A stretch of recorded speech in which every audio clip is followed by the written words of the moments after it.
What is phrase? A phrase is a group of words that has no subject and predicate, and if it is separated, अगर इसको अलहदा कर लिया जाए, it has no meaningful, it is not meaningful. अगर इसको अलहदा करके देखें किससे, क्लास से, तो इसकी मीनिंगफुल नहीं रहेगी, ये मीनिंगफुल नहीं रहेगी. अब इसकी example, for example, a group of boys are going to college. अब ग्रुप ऑफ बॉयज देखें आप, इसमें नाउन फ्रेज है, आप इसमें दायरा लगा लें. ग्रुप ऑफ बॉयज इसमें नाउन फ्रेज है, आर गोइंग इसमें वर्ब फ्रेज है. टू कॉलेज जो है, कॉलेज यहां पर प्रेपोजिशन का ऑब्जेक्ट है. एक लफ्ज की भी फ्रेज कह सकते हैं. नॉम चॉम्स्की जो है वो एक लफ्ज को भी फ्रेज कहता है. टाइप्स ऑफ फ्रेजेस, प्रेपोजिशन का ऑब्जेक्ट है, से प्रेपोजिशन फ्रेज कह लें आप फिलहाल. अब आ जाए नाउन फ्रेज क्या होती है. सेम यही डेफिनेशन जो मैंने लिखवाई है इसकी है. A group of word that has no subject and predicate but it does the work of a noun, but it does the function of a noun. लेकिन ये नाउन का काम करे. अब सवाल ये पैदा हुआ कि नाउन क्या काम करता है. दो तो कम से कम याद रखें ना, कि noun as a subject, noun as a object, noun as a subject, noun as a object. तो पहले हम नाउन फ्रेज की बात करेंगे. तो इसका मतलब ये हुआ कि जो सब्जेक्ट और ऑब्जेक्ट पे अगर एक से ज्यादा लफ्ज आ गए तो नाउन फ्रेज कहलाएगा. अब इसका बड़ा आसान हल है. एक एग्जांपल अब लिखे नाउन फ्रेज की. I love my students, I love my students. अब ये जो माई स्टूडेंट्स पे दायरा लगाएं. आई सब्जेक्ट है, लव वर्ब है, और माई स्टूडेंट ये नाउन फ्रेज बतौर ऑब्जेक्ट है, कलेक्शन ऑफ वर्ड्स है, ग्रुप ऑफ वर्ड्स है.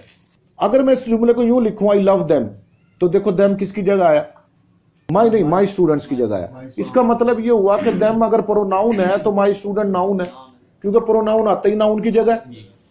तो इसका मतलब है कि जो काम नाउन करेगा वही काम प्रोनाउन करेगा, वही काम नाउन फ्रेज करेगा. Noun phrase is equal to noun, noun is equal to pronoun. तीनों के फंक्शन क्या है, सब्जेक्ट पे या ऑब्जेक्ट पे आएगा. बात समझ आई. एक एग्जांपल और लिखें.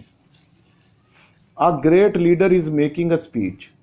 अब इसके अंदर आप देखें, अ ग्रेट लीडर, इससे पहले कट मार लें. अ ग्रेट लीडर ये एज ए सब्जेक्ट आया और ये नाउन फ्रेज है बेटा. अब इसके साथ इसमें ही वर्ब फ्रेज की बात सुन लें. Next, no group of word that has no subject and predicate and if we separate it from the class it has no specific meaning that does the work of a function of a verb. और इस जुमले के अंदर देखें क्या है, is making. Is making में अब दो चीजों से मिलकर बनी है ये फ्रेज, एक हेल्पिंग वर्ब से और एक मेन वर्ब से. और मेन वर्ब आगे फिर दो चीजों से मिलकर बना है, बेस फॉर्म प्लस आईएनजी, इसके अंदर सफिक्स लगा हुआ है, और ये बन गया प्रेजेंट पार्टिसिपल. अब एक और एग्जांपल लिखें वर्ब फ्रेज की. He must have been reached there. अब इसमें देखें क्या वर्ब फ्रेज है, मस्ट हैव बीन रीच्ड, पूरी की पूरी वर्ब फ्रेज है. सब्जेक्ट को छोड़ दे, जहां हेल्प, सुन लें, तीन चीजें हैं, verb, helping verb, modal. Modal can, could, may, might, should, will, shall. तीन चीज दोबारा सुन लें. वर्ब, पता ना वर्ब तो एक्शन का. Number 2 helping verb, number 3 model. जहां शुरू होना उससे पहले जो है ना वो नाउन फ्रेज का, ये सब्जेक्ट का इलाका है, और जहां खत्म होना उसका मतलब है वो एरिया वर्ब का है, और जो उसके बाद शुरू होगा वो बाद में देखते हैं क्या होगा. उसके बाद ऑब्जेक्ट नाउन फ्रेज भी आ सकती है, प्रेपोजिशन फ्रेज भी आ सकती है, एडवर्ब फ्रेज भी आ सकती है, एडजेक्टिव फ्रेज भी आ सकती है. वो नहीं हम कह रहे, हम दो बातें कर रहे हैं सिर्फ, कि वर्ब से पहले नाउन फ्रेज होती है और उसके बाद वर्ब फ्रेज शुरू हो जाती है. उसके बाद अगर वर्ब नहीं है फिर वो क्लास ही नहीं है. इसका मतलब हुआ कि phrase is the part of the class. हाँ, क्लास का हिस्सा होता है. सबसे छोटी चीज जो है वो मॉर्फीम होते हैं, मॉर्फीम से लफ्ज बनते हैं, लफ्जों से फ्रेजेस बनती हैं, फ्रेजेस से क्लाजेस बनती हैं, क्लाजेस से सेंटेंसेस बनते हैं, सेंटेंसेस से पैराग्राफ बनता है। बात समझ आ रही है आपको? ये तो वर्ब फ्रेज समझ आ गई भाई आपको? एक और verb phrase, I can not tell you his name. अब आप बताएं वर्ब फ्रेज क्या है? कैन नॉट टेल, एनसर्कल कर लें से। हाँ जी, अब इसमें इस ये वर्ब फ्रेज है, ठीक है जी। तीसरी चीज है preposition phrase, a group of words that has no subject and predicate and it does the work of a preposition and sometimes it functions as adjective, noun, adverb।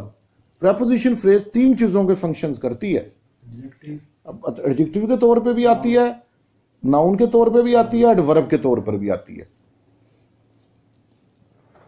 अब इसकी जो काइंड्स हैं वो तो आपको समझाई जाएंगी बाद में, लेकिन असल बात यह है कि प्रपोजिशन फ्रेज होती क्या है ये अब आप नेक्स्ट सुने।